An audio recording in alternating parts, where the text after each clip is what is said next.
Good morning. Today we will continue with our chapter number 4 from our past 3 tribals, Dikus, and the vision of a golden age. In last session, we had discussed about how did colonial rule affect tribal lives. In that, we discussed the sub point of that is what happened to tribal chiefs. Today we will discuss that what happened to the shifting cultivators. Now, the British were the uncomfortable with the groups moved about and did not have a fixed home.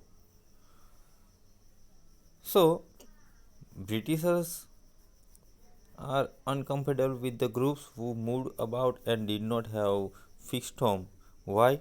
Because they did not get any kind of taxes from there. Because today they were here, tomorrow they would at some places.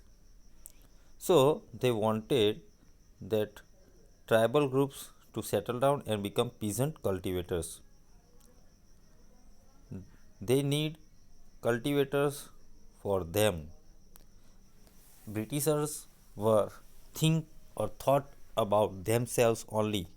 They just thought about the profit for their companies, and for that they need peasant cultivators. In previous chapters, we have learnt that how they got the land by the revenue systems from the landowners, and for their land they want peasants, and those peasants are an easy resource for them means for Britishers to control and administer. Then always then the people who were always on move. The Britishers also wanted regular revenue source. As I told you earlier, they need source of income, and they collect their revenue from these cultivators. So they introduced the land settlements, regular revenue system, these kind of many laws and schemes they were introduced at that time.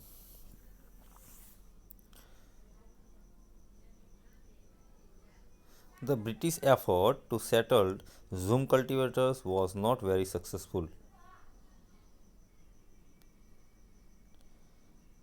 Settle plough cultivation is not easy in areas where water is scarce, where water is not available so easily. So the soil is dry, and there in dry soil it is not easy to cultivate the crops, grow the crops. So in fact, Zoom cultivation who took the plough cultivation often suffers. Why? They did not get or they did not produce good yields on their fields. Where the Zoom cultivators in northeast India continuing with their traditional practice, and they got enough rainfall, they have uh, they have fertile soil, and there they got a good produce of crops, they got good production from their yields. Here in the figure you can see the tribal workers in a rice field in Andhra Pradesh. The difference between rice cultivation in the flat plain in the forest is. Now forest laws in their impact. Now the Britishers tried to extend their control all over the India. They also tried to control all over the forests, and they declared the forests were the state property. They also want control over the forest.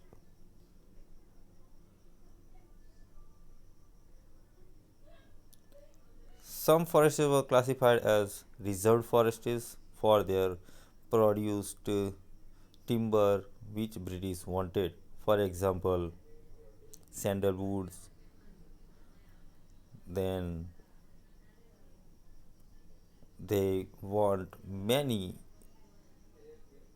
expensive woods from these forests, and they export those woods in their countries, and from there they earn some money for their company.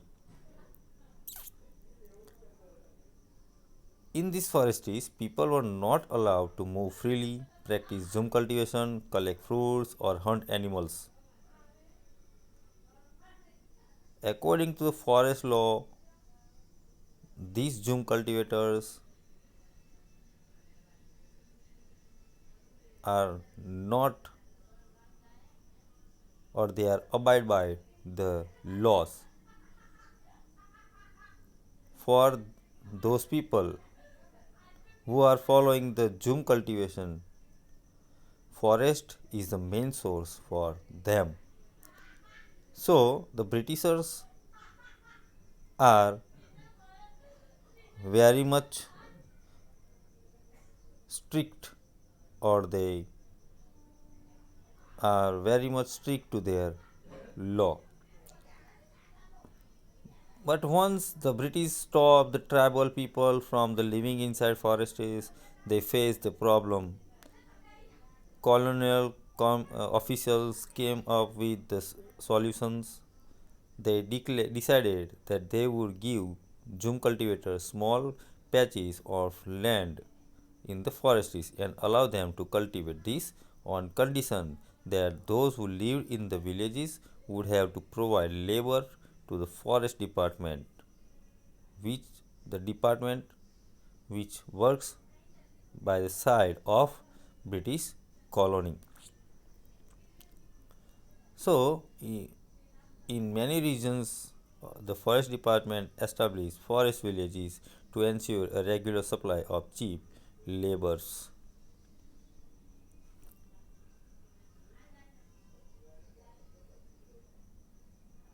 So, many tribal groups are against these forest laws.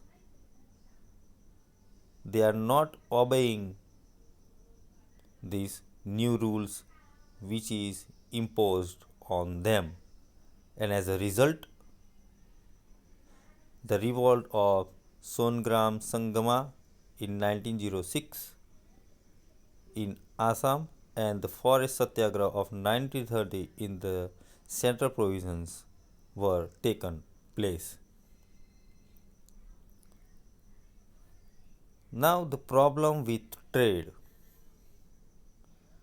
During the 19th century, tribal groups found that traders and moneylenders were coming into the forest more often and wanting to buy forest produce, offering cash loans and asking them to work for wages.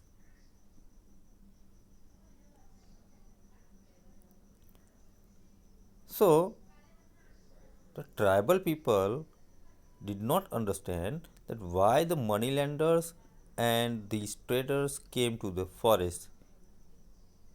It took some time to understand the consequences that what was happening to them. Now let us consider the case of silk growers. In last chapter we had discussed about that silk growers. So in 18th century Indian silk was in demand in European markets. In last chapter we had discussed about indigo crop. Similarly here, just like indigo, the Indian silk was also in demand in European markets.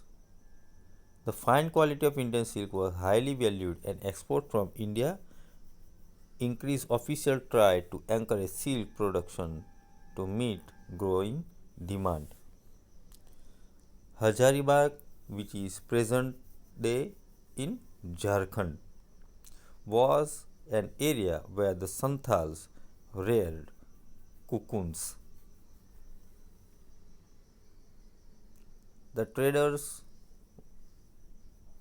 dealing in silk sent in their people and collected the cocoons.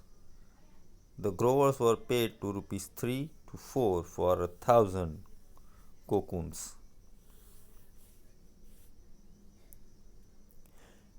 These were then exported to Bardwan or Gaya, where they were sold at 5 times the price. Means 5 3s are 15. Means they got 5 times more money, and the middlemen, so called because they arranged deals between the exporters and silk growers, made a huge profit. So till here we discuss today. We will discuss more about this chapter in our next video. Till then, thank you. Have a nice day.